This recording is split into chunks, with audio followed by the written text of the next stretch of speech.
Good morning, good afternoon, good evening, wherever you are. Welcome to this new and exciting interaction with Dr. Anita Sengupta. You all know her. I mean, she's been a role model for us, for especially the youngsters in India.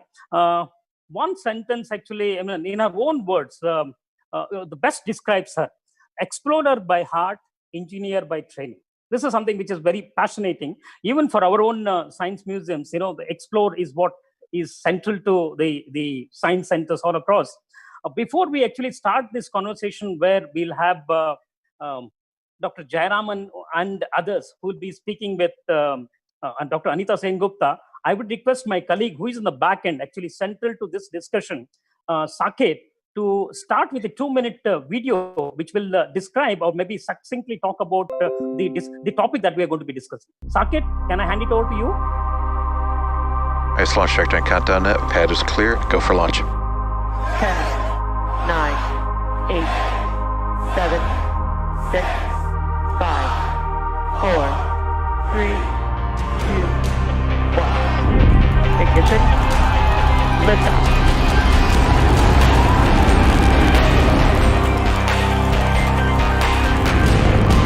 Nice launch trajectory and countdown net. Pad is clear. Go for launch. 10, 9,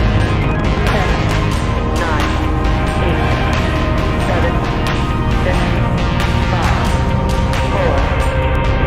Vehicle is pitching downrange. Ignition. Liftoff. Vehicle is supersonic. Stage separation confirmed. Nice launch trajectory and countdown net. Pad is clear. Go for launch. 10, 9, Landing light pad deployed. And Falcon 9 has landed. 5, 4, 3. Dragon separation confirmed. Downrange. Ignition. Liftoff. Vehicle is supersonic.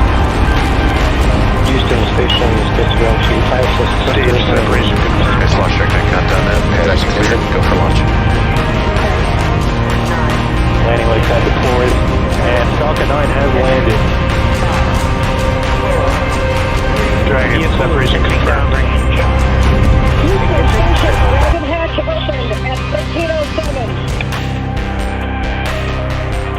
On behalf of Ripley, Little Earth, myself, and our crew, welcome to the Crew Dragon. Houston Station on 2, ISS crew is ready for departure.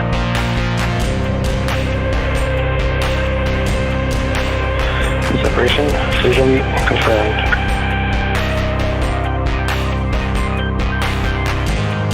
We have visual on Doug. We have 4 healthy sheep. Recover this is DRC. Dragon has landed.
One sentence sums up everything.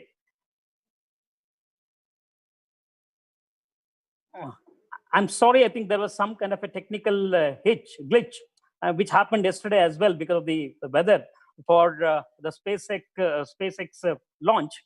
So we are again. I'm going again and reintroducing Dr. Anita Sengupta on behalf of all our audience. I would like to welcome you, ma'am, and also welcome my co-panelist, Dr. Jayaraman. So one sentence actually, sums up what Dr. Anita Sengupta is all about. she's passionate, extremely passionate at that, about embracing engineering extremes, from the design of a probe for scorching heat Venus to Mars parachutes that deploy at twice the speed of sound, to experiments that will travel about 25,000 kilometers per hour in free fall around the Earth on board the International Space Station. Ma'am, I think you're aware that in India, space is something which is very close to the heart and minds of the people, particularly the young students. Yesterday, like most of the Americans, even in India, although it was around 2 o'clock in the night, several people were awake to watch that historic launch. Of course, where the NASA has for the first time tied up with the private company SpaceX of none other than Elon Musk, who is kind of a role model for even Indians as well. So I'm going to hand over this to Dr. Anita Sengupta to express your introductory remarks. Post that, I request Jayaraman to take over this discussion. Dr. Anita Sengupta, please. Well, thank you for having me, and it's wonderful to be again with the audience of the Neuroscience Center, although obviously I'm not in India. I'm calling in from Los Angeles, and I, of course, also watched the attempted launch today, which was sadly scrubbed, and it's been since 2011 since the U.S. had access to space using its own vehicle, so it would have been a historic day, and there'll be an attempt again on Saturday. Hopefully the weather will improve, but space exploration is inspirational for all human beings. I think it's one of the most important engineering endeavors that we can undertake as a species. So I think we all like to watch from across the world anytime there's any spacecraft mission which is launching to a new location. So thank you for having me. Dr. Jayaraman, you would like to say some few words? Yes, I am just looking at from the science communicator's point of view. During her last visit to our schools, Professor Anita said, as a very inspiring science communicator, she would be promoting and motivating girls in the STEM profession. We asked her what her dream is, and then Professor Anita told us that I would like to be the CEO of a company which will be sending human species to Mars and beyond. I would like to ask her with this opening question, what will be the profile and demographics of the people she'll be sending to Mars when she becomes the CEO of that company? Well, that's a great question. And I think what's important is that when we explore space, we explore as a species. We don't explore as a given nationality or a given country. So who goes to visit and inhabit as a colony on either Mars or the moon should be representative of the demographics of planet Earth, which includes people from across the globe and obviously men and women. And I think that's what you want to do, is you want it to be representative of our global society. Dr. Anita, I mean, this is for the first time that you rightly pointed out, after 2011, NASA has tied up first time with a private company and opening up the launches. And maybe if yesterday's test program was a success, it would have opened up the space exploration to the people, the public as well. So what do you feel is it a Canadian movement kind of a thing for Americans, the opening up of the collaboration of NASA with SpaceX? So I think it's different in the sense that, we've obviously, the United States has been to space many, many times before in terms of putting people around in low Earth orbit, up to the space station, going to the moon. So what's different here is sort of the funding structure, where you're working with a private entity who's doing the operations themselves even. And although the space program has always worked with private companies, it's always been with NASA, the one in charge, and the private company as a subcontractor. So it's a slightly different model. And I think this is really important to facilitate more affordable exploration of space, which is going to give more people access to space. So I think that's where it's a paradigm shift in the way things have been done before. And obviously, since the space shuttle, the US hasn't had access to space other than going with the Russian space agency. So it's really important for the country to have that key asset, that infrastructure to get them up to the International Space Station and beyond. You talked about when US has not been able to send their astronauts to the International Space Station using your launch vehicles. But of course, you've been using the Suez 1960 model technology kind of a thing. But when you compare that with the 21st century, or Elon Musk designed SpaceX, the Falcon rocket, What kind of an engineering novelty has come into this, and how do you compare these two? So I think what is when you see advances in the space program, whether it's for a launch vehicle technology, for a spacecraft that's orbiting Earth, or for sending something to another planet like Mars, when you have modern materials and when you have modern design techniques that use, let's say, computer simulations, you're able to have a more mass optimized design. In the context of sending things into space, the one thing you have very little of is mass or payload capacity. So because of these modern materials and these modern techniques, you're actually able to increase the payload capacity to orbit, which makes it more affordable to send something per kilogram or per pound. So it basically enables more affordable access to space because of these technology advancements. I would like Jairam? to add a rider to Kenneth's question. Here is a fusion between the governmental sector and the private sector.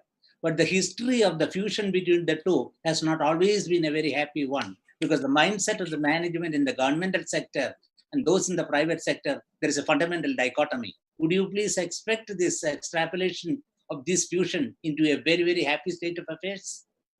The So I mindset of have the bureaucracy and the mindset of the private sector, driven by two different forces.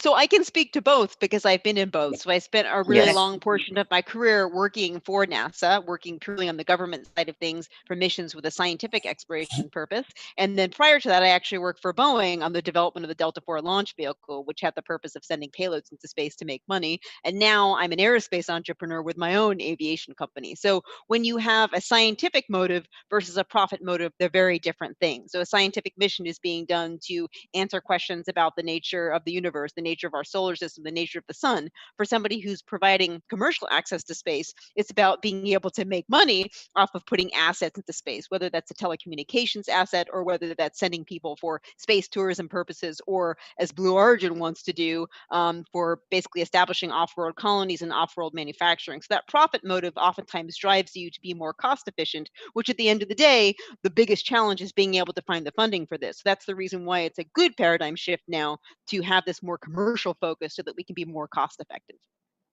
I think even India has taken cue from what US has done. Of course, they announced it long time back when you shelved the space shuttle programs. Very recently, just about 10 days back, the Indian finance minister has announced that the ISRO is going to be opened up to private players as well. So ISRO facilities, testing facilities will be thrown open to the private people. So there perhaps is going to be a collaboration even in India between the NASA, between ISRO and the private players. So what do you say about the Indian opening up of its space to the private players here in India? I think that's a great idea. And the way I view government space agencies, whether it's in India or whether it's in the United States, is a means for the government to provide stimulus funding for innovation. And so NASA will start off with the innovations, ISRO will start off with the innovations, but now it's time to turn it over to the private sector to be able to find ways to commercialize that. So the government should provide its services, should provide funding to facilitate this innovation, and then find other use cases in the private sector to make it profitable, because that will allow it to expand, that will create more jobs, it will create a whole new economy. And I think what most people see is that as we move forward into the 2020 decade, we're going to see space become the new boom of this decade. There's one thing which is central to all success of engineering, which is redundancy.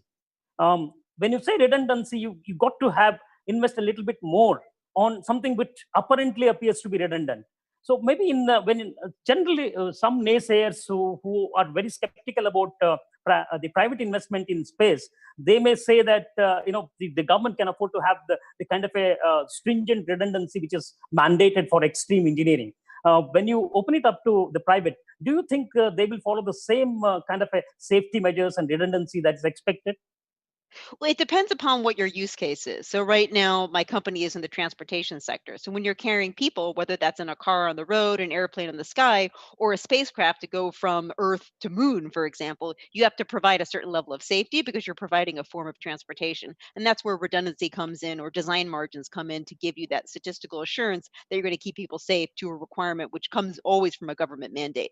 When you look at space exploration for the purpose of purely commercial purposes to send payloads into space, such as communication satellites or weather monitoring systems, they don't have to have the same level of redundancy because they're not providing a form of transportation. So it really does depend upon the use case. But ultimately, whether you are a government entity or a commercial entity, if you're providing transportation service, you have to provide that level of safety. But it is not the quality of redundancy which is important. I feel that the triple redundancy concept, how far we will have a safety culture and safety engineering, which will go into triple redundancy. Double redundancy we will certainly do, but will we go beyond for the ultimate safety culture?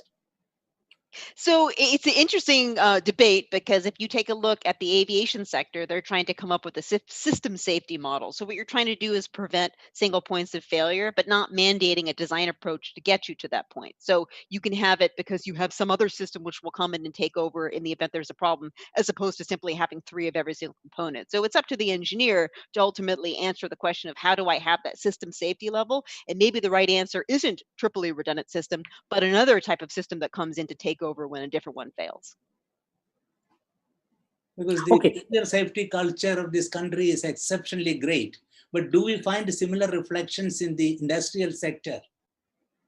I think you do when you take a look at aviation transport, when you take a look at train transport, and when you take a look at car transport. And actually, Part 121 commercial operations for aviation transportation is the safest form of transport in the world. And that was done because the commercial sector chose to implement design protocols to ensure that that would happen, working in hand with the government. Jairam, you can continue. Oh, yeah, I would like to know something about the 7 minutes of terror. Is the parachute technology totally developed, or are there still some snacks yet to be developed? Because there were about 27 tests being done for the current mission. Because I was coming to the conclusion that this is a fully developed major technology. But right now, there have been asymmetry summits being held. Would you like to explain to us what exactly is the state of art of parachute technology today?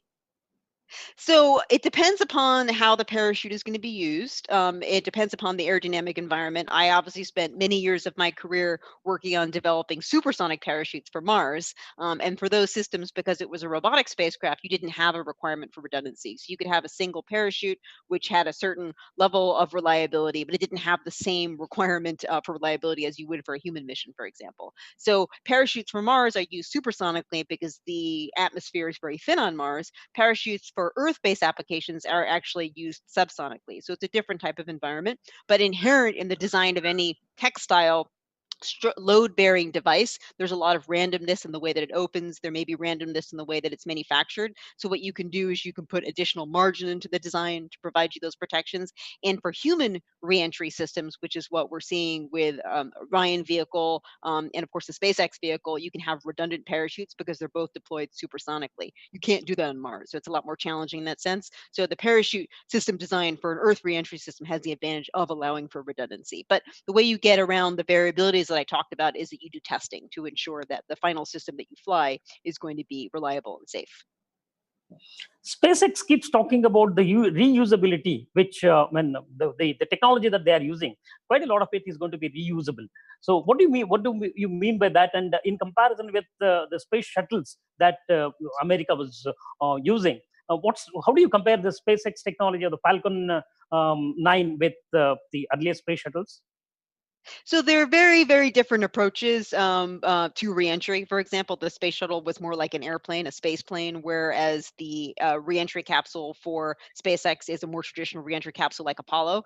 So one is far more active system versus a passive system. They use different type of heat shield material. The heat shield material on the space shuttle was a reusable heat shield material. It was silicon carbide tiles on the base of the basically undersurface for the space shuttle, whereas the heat shield for the commercial crew vehicle, the Dragon 2 capsule, uses Pico, which is not reusable. So there are elements in a vehicle that can be reused. Sometimes it's the structure, sometimes it's the tanks, and there's some elements that can't be reused. In this case, the thermal protection system material would not be able to reuse. It would have to be used again. And the ultimate goal here is to reduce waste. And if you reduce waste, you actually reduce costs. So when you can reuse something, you can reduce the capital expenditure because you can use it again and again. So the asset has multiple uses and the cost of the asset is amortized over each one of those uses. But it comes down to the engineering design details as to what part can be reused versus one part needs to be replaced. Why? Then there's a question from actually Srinivas Lakshman, whom you know very well.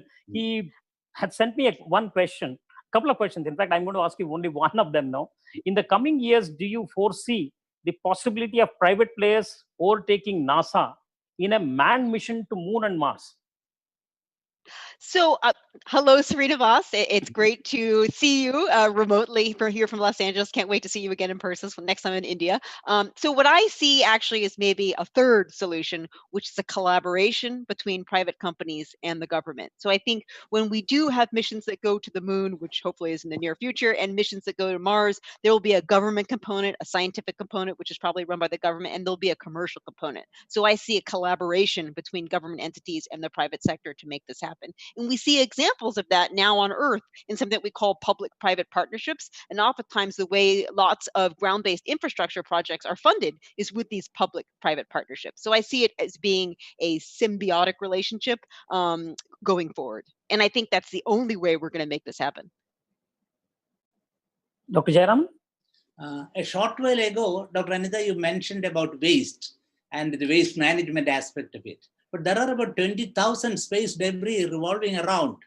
And what is your thoughts on cleaning and clearing the low Earth orbit for the space debris? Would you like to go for the engineering solution, or would you like for a managerial solution, like fixing a charge for space launches? What would be your thoughts on this?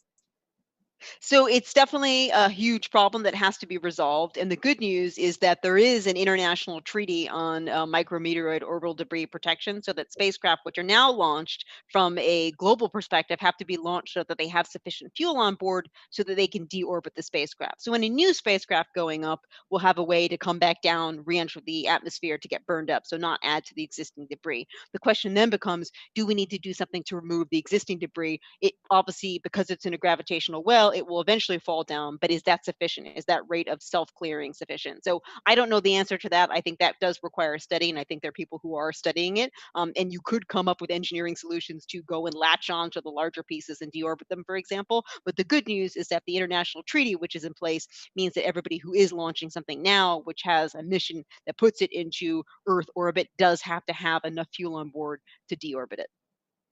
Yesterday, when I think the whole of the world was watching live the SpaceX, NASA SpaceX mission, what one could, at least I could feel that, the design was very trendy, just like typical of Elon Musk in comparison with, the earlier ones. What do you have to say about this, the design that, he always comes with his own style, bringing his astronaut in his special car that everybody's aware of now, the Tesla one.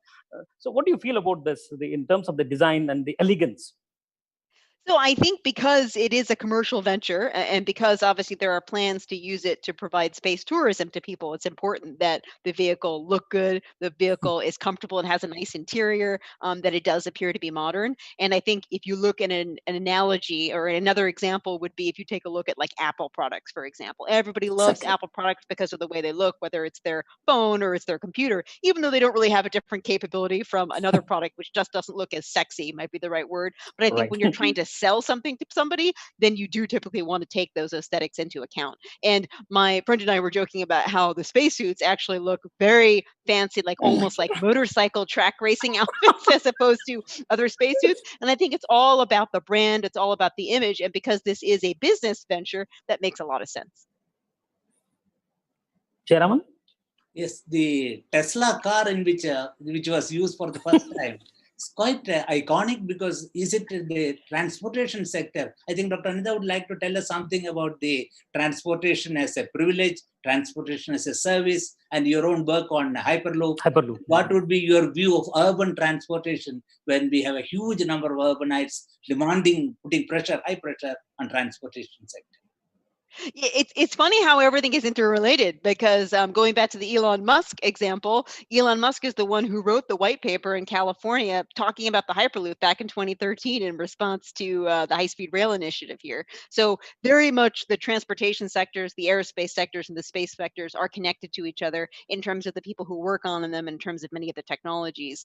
But as the human population grows, and if people do continue to live in urban centers, we have to be able to provide transportation around those urban centers centers, between rural locations and urban centers, and suburban to urban centers. And cars, individual cars, actually doesn't make any sense because it doesn't give you the capacity to support that population growth. So you really need to look at mass transportation, shared transportation, which would be things like light rail, metro, and for things over longer distances, the Hyperloop, for example. And the advantage of all of these ground-based options is that they can run off of the grid. And if the grid is powered by renewable energy from solar, geothermal, wind, then you can have a carbon-free transportation system.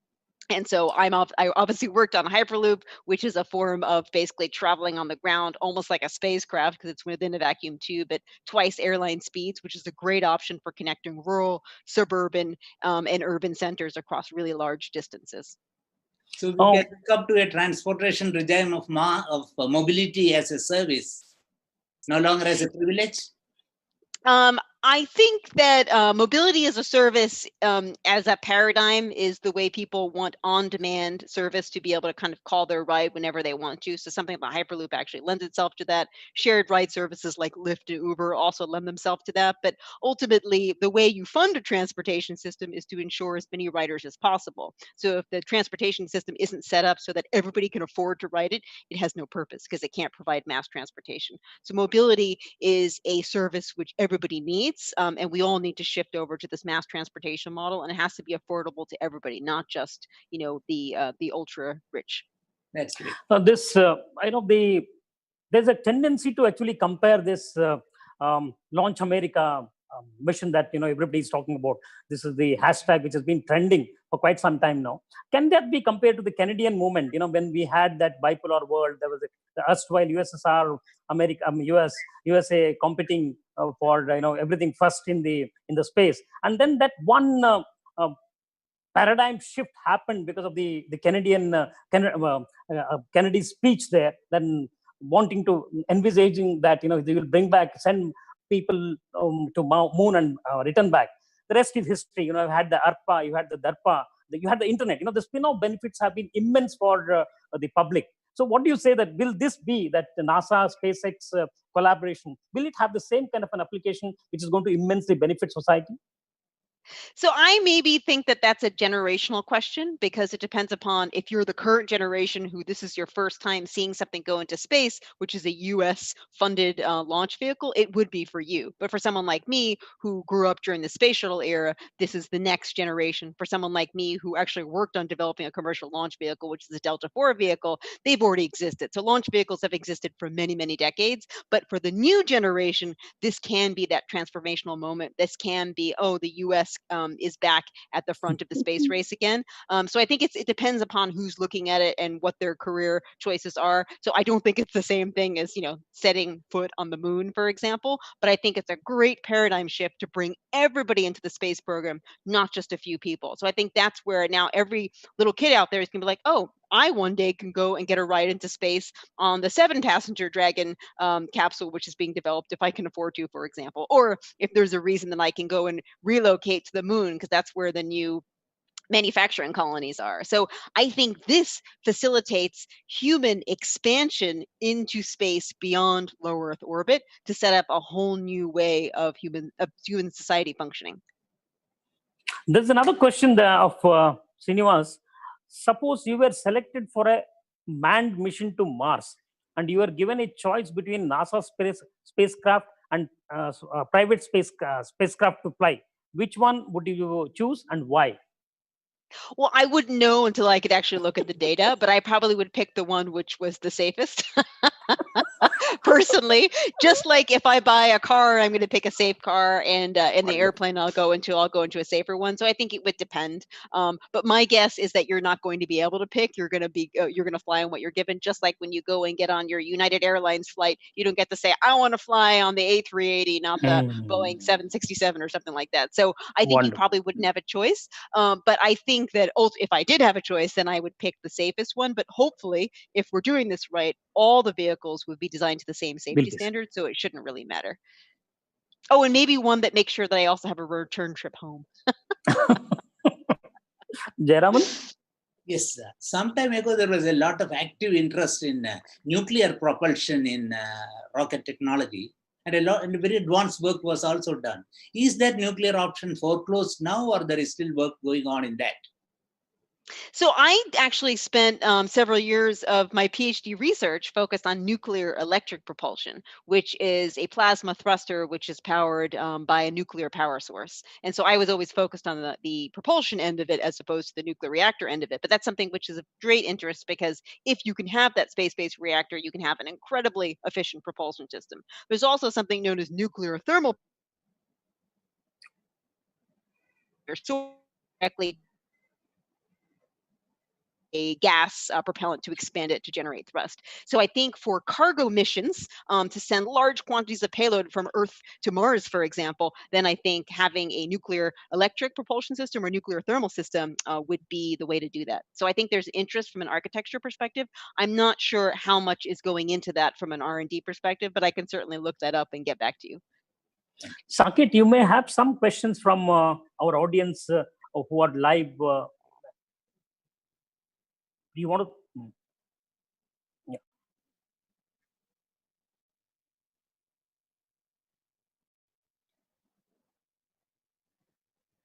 Okay.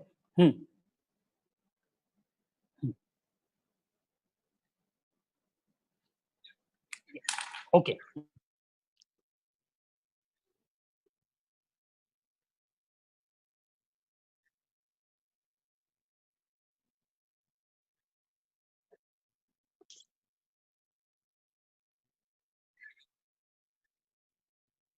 So I'll repeat the question in case people didn't get to hear it. But the question was, I said that I think that there will be a boom in the space sector, but given that we're dealing with a global pandemic right now, may that shift, may the funding priorities change. And I think that's definitely possible. I think that the most important thing is actually to find a vaccine or find a therapeutic treatment for COVID-19. So I think that's really important from the government and the private sector to get behind that. But I also think there's a lot of money in the private sector and private capital that could be used to fund space developments. And one of the arguments behind space exploration is actually to facilitate human expansion beyond Earth. And when you look at if you set up colonies on the moon, you set up colonies on Mars, it would actually make the economy grow tremendously. So it ends up creating jobs and ends up stimulating the economy. So I think there has to be on the here and the now, but there also has to be funding which is put into innovating in the future because that actually helps create jobs and expand the economy. But I think probably in the next 6 to 12 months, there'll be a huge focus in resolving the global pandemic. But I do still see the aerospace sector as being the next big thing.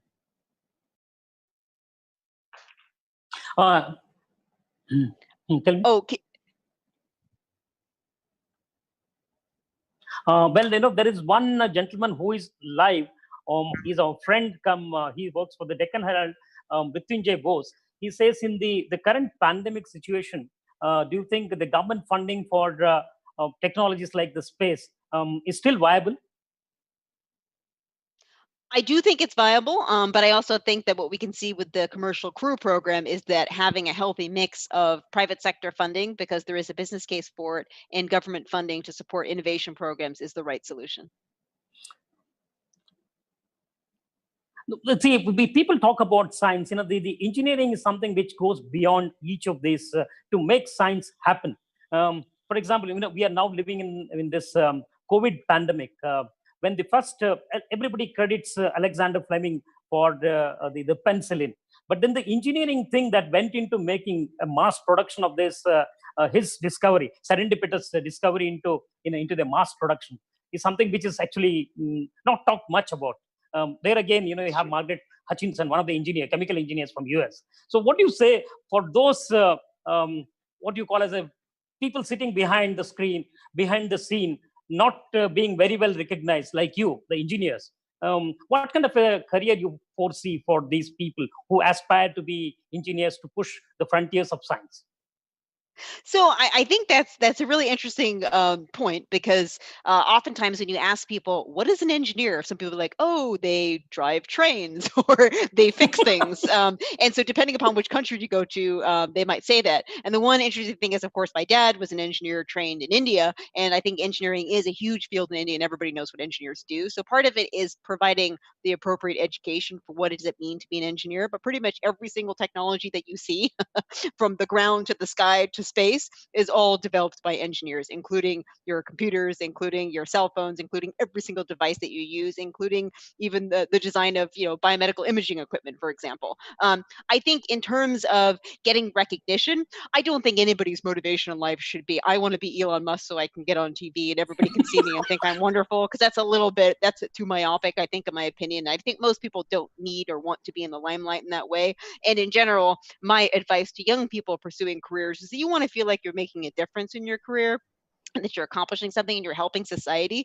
And when you're creating a new piece of technology that everybody ends up using, you know that you've made that impact. You don't need to be on TV to be able to say, I've made an impact. That's a validation. So I think that's more of focusing on the celebrity culture. And I think there should be more of a focus on the nerd celebrity culture and less of a focus on the celebrity culture. And maybe that will get around that for young people. But I think engineering is an incredible field to go into, whether you do aerospace like I did, or mechanical, or electrical, or computer, or biomedical, or chemical. I mean, there's so many options out there.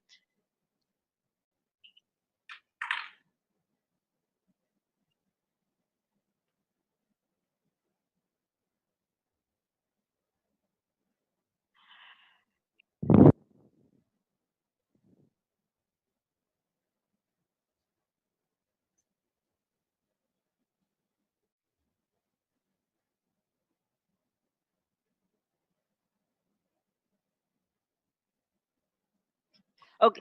Well, I'm sorry if I can't read your name, but it was My a question from Mahu Desai, my asking about whether or not there is an interaction, or there will be an interaction between SpaceX and ISRO. I don't know the answer to that question, but I do feel as though the missions that are planned, which are going to first go explore the moon, and then eventually go explore Mars, will be an international collaboration, which means that there'll be U.S. Government entities, U.S. commercial entities like SpaceX and Blue Origin, as well as Indian commercial and government entities who will be working together on these missions. So even though they may not have a subcontract with each other, for example, I see in these joint international collaborations, very much so, everybody will be working together. For those audience, because many people are seeing us live, there'll be a gap in between, because our colleague who is working in the back end, actually he's having a look at the questions from all of you who are watching live. So he will be asking those questions to Dr. Anita Sengupta ji. So you may find a little bit of a gap in between. Please bear with us, because it is the time is given to you for those people who have logged on to ask their questions. So Saket, go ahead.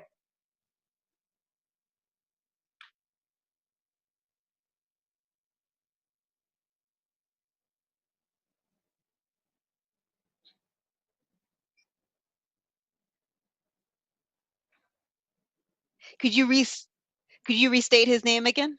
Sathe, Virag Sathe. Bharat Sathe. That's a tough one. Virad Sathe? Okay, Virad Sathe had a question regarding the size of the Dragon capsule versus the size of the space shuttle. And so they have very different mission profiles, mission requirements. The space shuttle was designed to be a launch vehicle, which means that it could actually launch full-on communication satellites or scientific satellites, which required it to have a really large cargo bay. And also it had the ability to be a space plane, which is sort of like land on a runway and be reusable in that way, which means that its thermal protection system could be reused because it had these tiles on the base of it. The Dragon capsule is very different. It's really primarily intended just to carry crew with a small amount of payload. So I think the payload capacity for it is around 6,000 kilograms. And so the space shuttle had a much higher payload capacity. It's got a different mission set, and it's also a reentry vehicle. It's not a reentry space plane. So it allows you to be more efficient with your use of mass, basically. And it allows it to be a lot more affordable. So if you looked at the price to launch the space shuttle each time, it was a lot more money than the price to launch the Dragon commercial crew system, both for the Boeing version as well as for the SpaceX version. So it was really more focused on this mission to provide crew and cargo to the space station.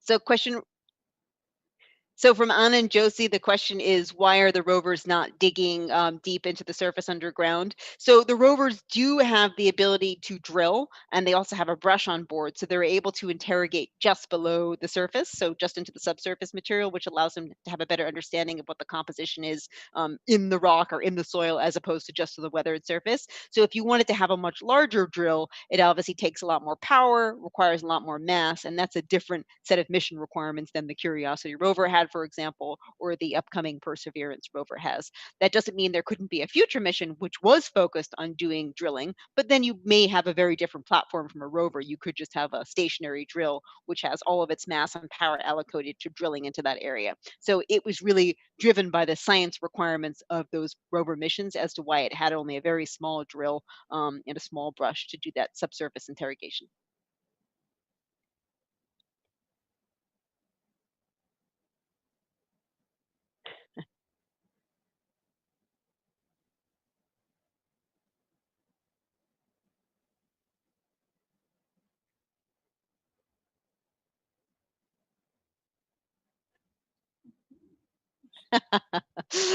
Could you say her name? Say her again. Vidya Bramuth. Okay, I'm sorry if I botched your name. So the question was some of the design specifics of the Dragon capsule. So obviously, the Dragon capsule design is unique to SpaceX, so SpaceX isn't going to reveal all the information in terms of all the material choices. But the interesting things about it are the fact that it has a Pika heat shield, which is a type of basically, oops, I'm sorry, my cat just traveled in front of the camera.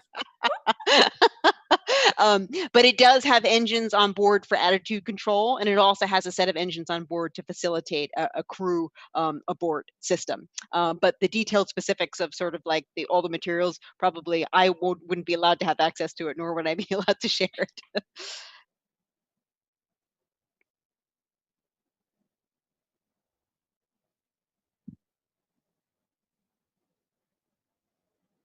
Well, so I would say, so the question was, what subject is best, Upali? Yeah. Okay. Upali asked a question about what subject is important to study to become an astronaut. Is it math or science? And it's both. And the good news is that if you study science, then you also have to study math, because math is the language of science. So I would say probably more from a thing to focus on would be engineering, any of the engineering disciplines, physics, medicine, biology, microbiology, pretty much any STEM field, science, technology, engineering, and math gives you the basic qualification to be able to apply to become an astronaut. And then also having flight experience by being a pilot helps too.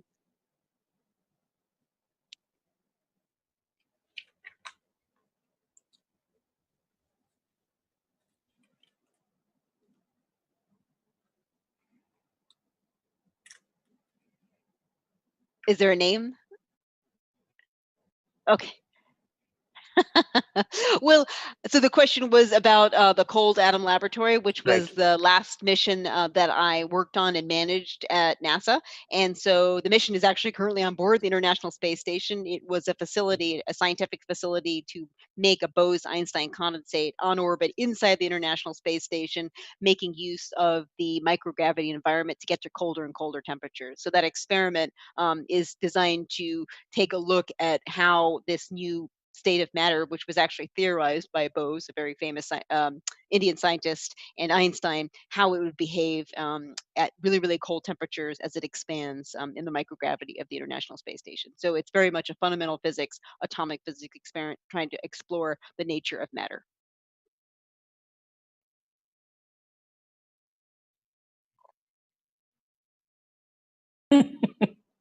Oh, so I mean, I can only postulate or theorize why NASA chose experienced over more experienced veteran astronauts versus new ones. And probably the reason is because these astronauts had experience both on the space shuttle as well as on the space station, which means that they were able to leverage their operational experience of a sort of a space reentry return system, as well as their experience of being on board space station. And in general, if you were going to do something really, really difficult for the very first time, you would probably hire a person with more experience. It just means that they'll be able to handle off nominal situations that happen a lot easier than somebody who's doing it for the first time.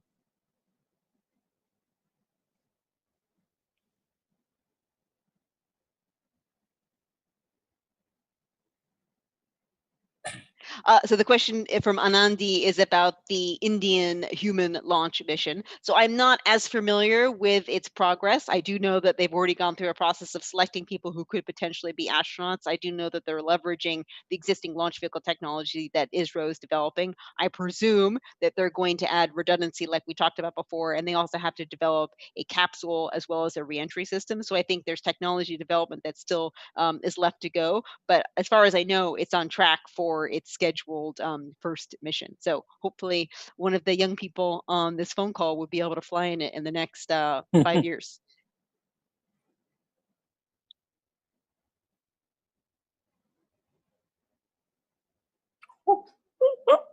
Oh, I think Sujata asked a question about like the number of Indian people working at SpaceX. I actually don't know, unfortunately. I'm sure there are many Indian origin people who do work there. I just don't know because I haven't worked there myself. I can say that my mentee from last summer actually was Indian, was going to school at Stanford and went to work at SpaceX. So I know at least one Indian person there. Okay, Saket, do you have any more?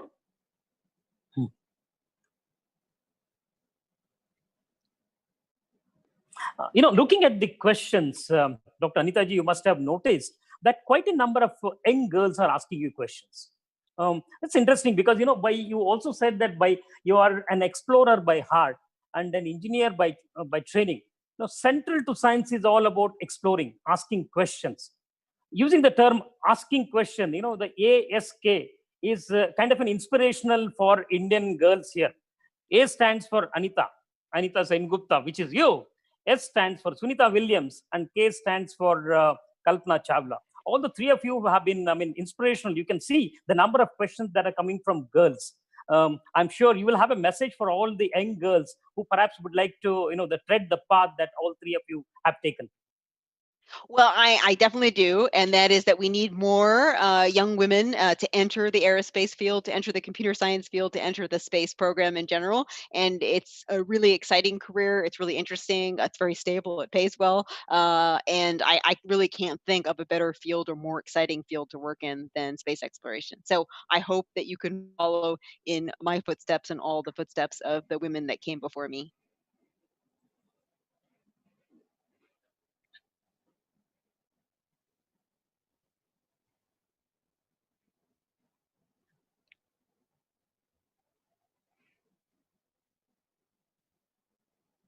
So the question from Andrew was, where do I see humans now in space exploration in 5 years? So according to the Lunar Exploration Program in the United States, we should be sending people to land again on the moon. And I think that probably will happen in the next 5 to 10 years. And I also see more space going into low Earth orbit and also probably to the International Space Station. So I see an expansion of access to space and more regular people. Maybe they'll have a lot of money, but going into space.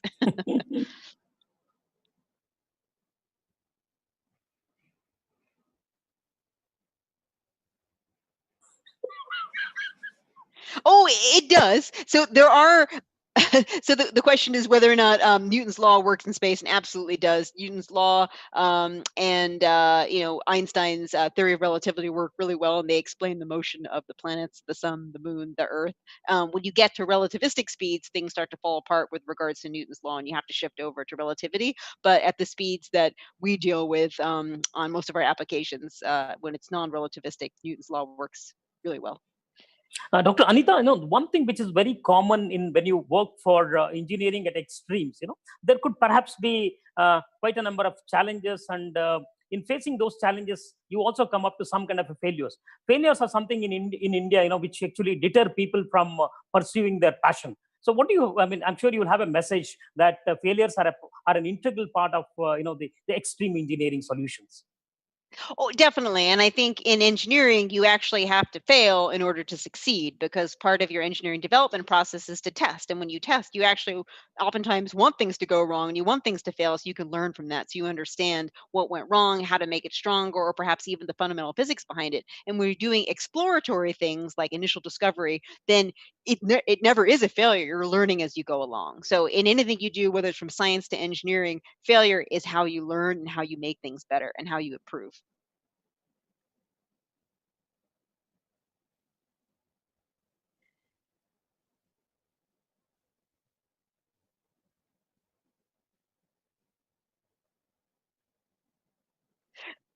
Oh, so the question is from Pratik as to how you pick a good engine. And so it really depends upon how you're using it, but ultimately you want to choose an engine which is efficient. So the measure for efficiency is specific impulse. The higher the specific impulse, the more efficient it is, which means that you can get more bang for the buck basically per kilogram of fuel. So for launch vehicles, the most efficient way of doing that is by choosing liquid oxygen and liquid hydrogen as your fuel oxidizer combination, because that gives you the highest specific impulse. When you're in space, this goes into the area of my PhD thesis, you can actually shift over to an entirely different type of engine, which is a plasma thruster or an electric propulsion device, which has an order of magnitude higher efficiency than chemical thrusters do. So it really depends upon how you're using it. And if you take a look at what SpaceX has definitely done a transition from different fuels and shifted over to LOX hydrogen. In terms of the design of the engine themselves, they are usually optimized, whether it's a first or second stage, for the sort of ambient pressure level that you're going to be experiencing. But ultimately, you're trying to maximize specific impulse, and then you change the nozzle design to further optimize it.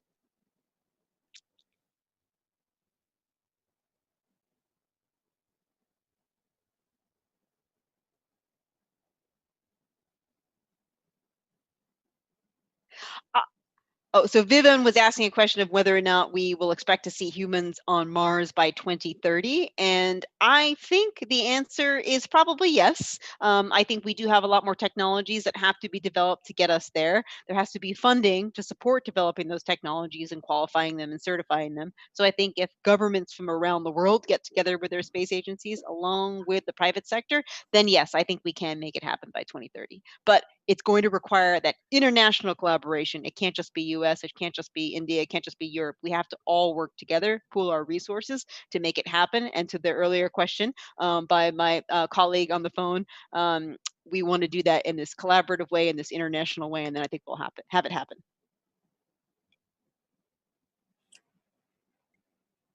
I think, Dr. Jairam, you may have a last question before we conclude. Yes, you referred to science as asking questions. And there you also spoke about extreme engineering. Now, what I find is the scientific aspect, the problem-solving mindset of the engineer is most important. In 2016, Dr. Anita got the Popular Mechanic Breakthrough Award for cold atom. And you spoke about extreme engineering, the hot probe for the upper space. Now, the point is this: the engineering mindset is a problem-solving mindset. Whatever questions, answers you get by asking the question, it has to be translated into deliverables. Therefore, the engineering mindset, the equation between science, engineering, and technology is in a fluid dynamic state. So what I feel is you must ask the right question, you must ask the good question, but you must have a problem-solving mentality or mindset of the. That is precisely what is being shown in the cold atom chemistry and its position in the International Space Station. So it's a very important point, the right equation between science and engineering. And basically today what we need most is the problem-solving mindset. I completely agree with you. Completely. Absolutely. I mean, ma'am, it's been such a pleasure for us. You know, in India, there's one thing which is very constant. Sometime during the month of May and June, when the results are announced. You know, when you have a class 10 result or a class 12 result announced, you'll always find that the girls are faring better than the boys. Almost always, 100 out of 100 times, the girls' performance is better than the boys. But then beyond class 12, what happens is the number of people entering into science, the number of girls entering into engineering is far less. But it is here that, you know, the interaction with people like you is going to immensely benefit a lot of these young girls whom we need to come and join the science and engineering field. It's been such an honor and great pleasure for us that, you know, you could spend a lot of time with us. I know it's going to be about 10:15 or 10:10 local time at night in the US. It's such an honor for us that you spared your time, and we are immensely grateful to you. Well, thank you for having me, and I love to do this, and I can't wait to come and visit you all in person, hopefully in 2021.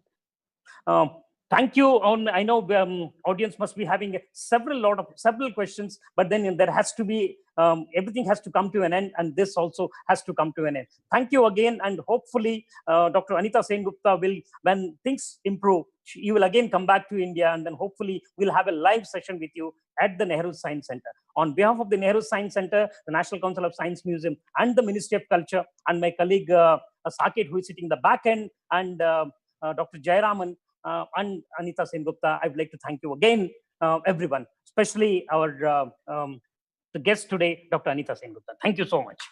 Thank you, Dr. Thank you. Kenneth. Thank you.